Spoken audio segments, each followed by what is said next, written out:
అక్కినేని నాగచైతన్య త్వరలోనే హీరోయిన్ శోభిత ధూళిపాళ్లను రెండో పెళ్లి చేసుకోబోతున్న విషయం మనందరికీ తెలిసిందే. ఆల్మోస్ట్ ఈ ముహూర్తం కూడా ఫిక్స్ అయి పెళ్లి కార్డు కూడా బయటకు వచ్చేసింది.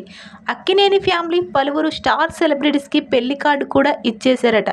త్వరలోనే మరికొంతమందికి కూడా ఈ పెళ్లి కార్డుని అందజేయబోతున్నట్లు వార్తలు వినిపిస్తున్నాయి. అయితే అక్కినేని ఫ్యామిలీ శోభిత ధూళిపాళ్ల తాళి విషయంలో చాలా స్ట్రిక్ట్గా కండిషన్ పెడుతుందట. మరీ ముఖ్యంగా సమంత మెడలో నాగచైతన్య కట్టిన తాళి విషయంలో తీసుకోని జాగ్రత్తలు, శోభిత ధూళిపాళ్ల మెడలో నాగచైతన్య కట్టబోతున్న తాళి విషయంలో తీసుకుంటూ ఉండడం అందరినీ ఆశ్చర్యకరంగా అనిపిస్తుంది. సాధారణంగా ఎవరైనా సరే పెళ్లిని ఎంతో పవిత్రంగా భావిస్తూ ఉంటారు. ఆ పెళ్లి మండపంలో ఎంత పవిత్రంగా కట్టే తాళిని ఇంకా పవిత్రంగా భావిస్తారు. అందుకే తాళి చేసే వాళ్ళు చాలా నిష్ఠ నియమాలతో పద్ధతిగా ఆ తాళిని తయారు చేస్తూ ఉంటారు. అయితే శోభిత ధూళిపాళ్ల తాళిబొట్టు విషయంలో అక్కినేని ఫ్యామిలీ కొత్త కండిషన్ పెడుతూ వచ్చిందట.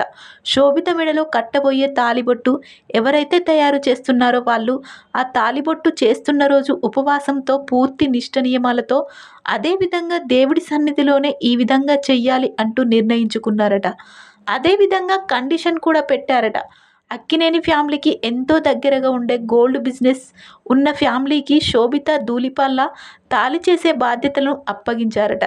ఇప్పటి వరకు ఏ బడా స్టార్ కూడా తాళిబొట్టు విషయంలో ఇన్ని కండిషన్స్ పెట్టలేదు. For the best time Akkineni family, అది కూడా నాగ చైతన్య రెండో పెళ్లి విషయంలో పెడుతూ ఉండడంతో ఈ వార్త హాట్ టాపిక్గా ట్రెండ్ అవుతుంది.